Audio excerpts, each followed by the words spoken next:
Hello friends, అందరికీ నమస్తే అండి. Welcome to our channel. ముందుగా అందరికీ హ్యాపీ మదర్స్ డే అండి. సో అందరికీ కూడా మాతృ దినోత్సవం శుభాకాంక్షలు.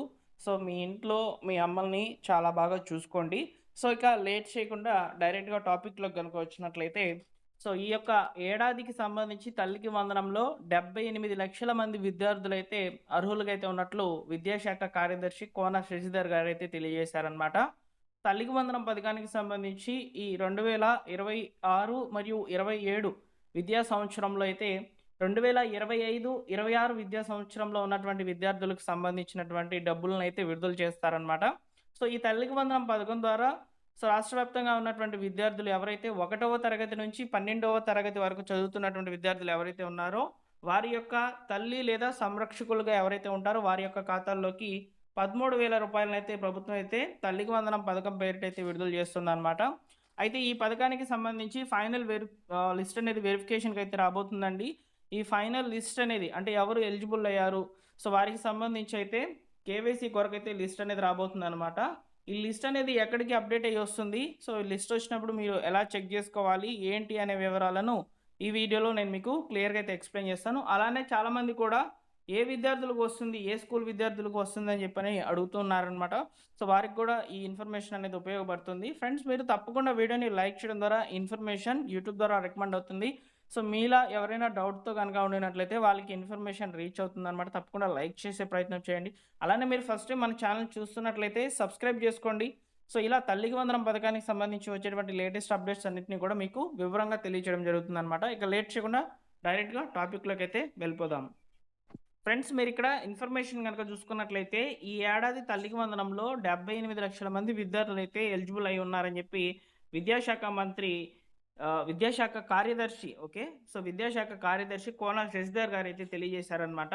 సో ఈ యొక్క ఇన్ఫర్మేషన్ రిలేటెడ్గా సమాచారాన్ని చూసుకున్నట్లయితే 2026, 27 విద్యా సంవత్సరానికి సంబంధించి తల్లికి వందనం పథకం కింద 78 లక్షల మంది విద్యార్థుల యొక్క వివరాలను ధృవీకరించే ప్రక్రియను గ్రామ వార్డు సచివాలయాల ద్వారా చేపడుతున్నట్లు రాష్ట్ర విద్యాశాఖ కార్యదర్శి కోనా శశిధర్ అయితే తెలియజేశారనమాట. సో రీసెంట్గా ఈ యొక్క సమావేశంలో అయితే కలెక్టర్ల యొక్క సదస్సులో అయితే మాట్లాడారనమాట. సో ఈ యొక్క అంశం గురించి అయితే వివరించారు. ఈ పథకం కింద ఇప్పటి వరకు 3 విడతల్లో అయితే అమౌంట్ అనేది విడుదల చేయడం జరిగిందని చెప్పారు. ఈ 3 విడతలు అనేవి ఏ విధంగా వచ్చాయనేది చెప్తాను చూడండి. సో మొదటి విడత మనకు ప్రారంభమైనప్పుడు అయితే ఇచ్చారనమాట. సో రెండో విడతలో ఏం జరిగిందంటే 10th తర్వాత ఎవరైతే ఇంటర్మీడియట్ జాయిన్ అయ్యారో ఆ విద్యార్థులకు సంబంధించి అయితే సెకండ్ టైం అయితే విడుదల చేశారు. అలానే ఈ యొక్క విద్యార్థులు ఎవరైతే ఫస్ట్ క్లాస్ జాయిన్ అవుతున్నారో ఆ విద్యార్థులు కూడా సెకండ్ టైం అయితే విడుదల చేశారనమాట.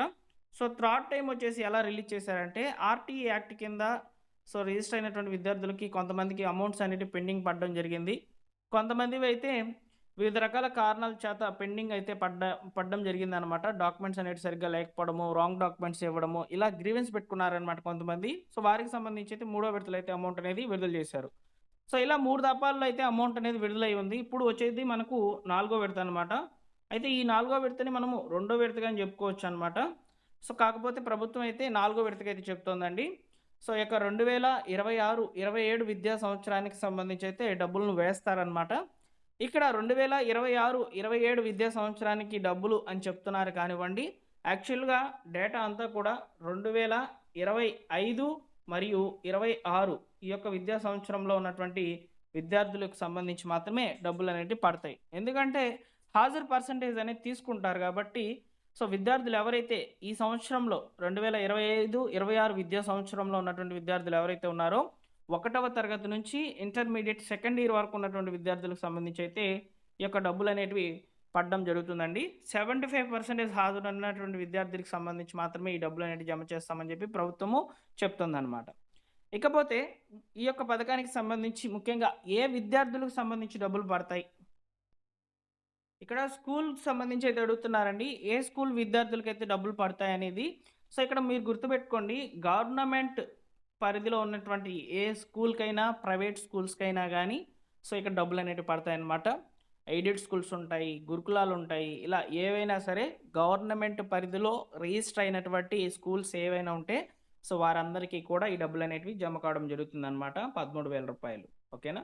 2,000 రూపాయలు వచ్చేసి సో మన యొక్క స్కూల్ లేదా కాలేజ్ మెయింటెనెన్స్ కొరకైతే కట్ చేసుకుంటారు. ఆ డబ్బులనేటివి రావన్నమాట. రూ. 13,000 మాత్రమే మీ ఖాతాల్లోకైతే చేరుతాయండి. అయితే ఫ్రెండ్స్, సో మరొక సమాచారం ఏమని అడుగుతున్నారంటే, విడుదల తేదీ గురించి మరియు స్టేటస్ అనేది అంటే మేము ఎలిజిబుల్ అయ్యామా లేదా ఎలా చెక్ చేసుకోవాలి అని చెప్పని అడుగుతున్నారనమాట. సో ఇప్పుడు మనకు రాష్ట్ర కార్యదర్శి గారు ఏం చెప్పారంటే, ఈ యొక్క పథకానికి సంబంధించి ఎలిజిబుల్ లిస్ట్ అనేది మేము పంపిస్తాము. ఎలిజిబుల్ లిస్ట్‌లో ఎవరైతే పేర్లు ఉంటాయో వాళ్ళు కేవైసీ వేసుకోవాలి అని చెప్తున్నారనమాట. సో మీ యొక్క గ్రామ వార్డు సచివాలయం ద్వారా అయితే మీ యొక్క తల్లి ఎవరైతే ఉంటారో లేకపోతే సంరక్షకులుగా ఎవరైతే ఉంటారో వారి యొక్క కేవైసీ అనేది తీసుకుంటారనమాట. సో కేవైసీ తీసుకోవడం ద్వారా సో మీరు ఎలిజిబుల్ లిస్ట్‌లోకి అయితే వెళ్ళిపోతారనమాట. సో అప్పుడు మీకు లిస్ట్ అనేది రిలీజ్ అవుతుందండి. అంటే తల్లికి వందనం పథకము రిలీజ్ కాకముందు. తల్లికి వందనం పథకం అనేది మనకు 20వ తేదీన ఓకేనా? సో 20వ తేదీన అయితే జూన్ నెలలో అయితే విడుదలవుతుందనమాట. సో ఈ యొక్క జూన్ 20కి ముందుగానే మనకు లిస్ట్ అనేది వస్తుందనమాట. గ్రామ వార్డు సచివాలయంకి అయితే ఫైనల్ లిస్ట్ అనేది వస్తుంది. సో అప్పుడు మీ పేరు అనేది చెక్ చేసుకోవచ్చనమాట. ఓకేనా? సో అదేవిధంగా ఇనెలిజిబుల్ లిస్ట్ కూడా వస్తుందండి. ఇనెలిజిబుల్ లిస్ట్ వచ్చినప్పుడు అప్పుడు మీరు గ్రీవెన్స్‌కి రైజ్ చేయాలనమాట. సో గ్రీవెన్స్ అనేది అంటే ఫిర్యాదు అనేది చేయాలనమాట. అది ఎలా చేయాలనేది నేను మీకు ముందు రోజుల్లో తెలియజేస్తాను. సో మొత్తానికి ఈ పథకానికి సంబంధించి ఫైనల్ లిస్ట్ అనేది వెరిఫికేషన్ కొరకైతే గ్రామ వార్డు సచివాలయంకి అయితే వస్తది.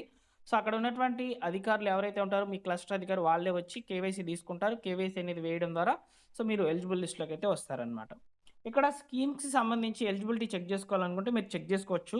సో ఇక్కడ మీకు ఒక లింక్ అనేది డిస్క్రిప్షన్‌లో అయితే ఇచ్చున్నాననమాట. ఆ లింక్ మీద క్లిక్ చేయండి. తల్లికి వందనం అనేది సెలెక్ట్ చేసుకోండి. ఇక్కడ మీరు ఆధార్ అనేది ఇవ్వాలండి ఖచ్చితంగా. ఆధార్ నంబర్ అనేది ఇస్తేనే ఈ యొక్క తల్లికి వందనం పథకానికి సంబంధించి డీటెయిల్స్ అనేవి చెక్ చేసుకోవచ్చనమాట. తర్వాత సెలెక్టెడ్ ఇయర్‌లో వచ్చేసి 2026, 27 సెలెక్ట్ చేసుకోవాలండి. ఓకేనా? సో 2025, 26 ఆల్రెడీ సో మీరైతే చూసుకొని ఉంటారు కాబట్టి ఆ లిస్ట్ అనేది ఓపెన్ అవుతుందనమాట. 2026, 27 లిస్ట్ కూడా ఓపెన్ అవుతుంది. ప్రెజెంట్ అయితే లిస్ట్ అనేది ఇంకా అప్డేట్ చేయలేదు కాబట్టి సో మీకు అప్డేట్ అయినప్పుడు చెప్తాను. అప్పుడు ఈ విధంగానే చెక్ చేసుకోవాలనమాట. ఆధార్ నంబర్ ఇచ్చేసి గెట్ డీటెయిల్స్ మీద క్లిక్ చేసినట్లయితే మీ యొక్క వివరాలనేటివి ఫ్లెచ్ అయ్యి వస్తాయి. మీరు ఎలిజిబులా కాదనేది చూసుకోవచ్చు. సో ఈ విధంగా సో విద్యార్థులు ఎవరైతే ఒకటో తరగతి నుంచి సెకండ్ ఇయర్ వరకు విద్యార్థులు ఎవరైతే 2025 మరియు 26 విద్యా సంవత్సరంలో చదువుతున్నటువంటి విద్యార్థులు ఎవరైతే చదువు కంప్లీట్ చేసుకొని ఇప్పుడు ఎండాకాలం సెలవుల్లో అయితే ఉన్నారో సో వారికైతే ఈ యొక్క పథకానికి సంబంధించినటువంటి డబ్బులనేటివి జమ కావడం జరుగుతుందండి. ఓకేనా? సో జూన్ 20 అండి ఫైనల్ డేట్ జూన్ 20 అనమాట. జూన్ 20వ తేదీన డబ్బులనేటివి విడుదల చేస్తారనమాట. సో అప్పుడు మనకి ఇంకా జూన్ నెలలో ఇంకా లేటెస్ట్‌గా కొత్త అప్డేట్స్ అనేటివి వస్తాయి. ఈ యొక్క స్కీమ్‌కి పరంగా ఏమైనా చేంజెస్ వచ్చినా లేకపోతే సో ముఖ్యంగా ఆర్‌టీఈ గురించి మాట్లాడాలనమాట. ఆర్‌టీఈ యాక్ట్ కింద చేరినటువంటి విద్యార్థులకు అమౌంట్ అనేది ఏ విధంగా ట్రాన్స్‌ఫర్ అవుతుంది. లాస్ట్ టైమ్ అయితే ఆర్‌టీఈ విద్యార్థులకు ఒక్కరికి కూడా డబ్బులనేటివి పడలేదండి. సో ఈసారి ప్రభుత్వం ఏం చేస్తుందనేది త్వరలోనే క్లారిటీ అయితే ఇవ్వనుందనమాట. ఆర్‌టీఈ కింద ఎవరైతే జాయిన్ అయ్యి ఉంటారో ఆ విద్యార్థులకు సంబంధించి డబ్బుల గురించి నేను క్లియర్‌గా ఇన్ఫర్మేషన్ అనేది ముందు రోజుల్లో ఇంకా క్లారిటీగా అయితే అందించే ప్రయత్నం చేస్తాను. సో మీరు సబ్స్క్రైబ్ చేసి పెట్టుకోండి మన ఛానల్‌ని. ఓకేనా? సబ్స్క్రైబ్ చేసి పెట్టుకోవడం ద్వారా మీకు లేటెస్ట్‌గా గవర్నమెంట్ నుంచి వచ్చేటువంటి అప్డేట్స్ అన్నిటిని కూడా తెలియజేస్తాను. ఓకేనా? Thank you for watching.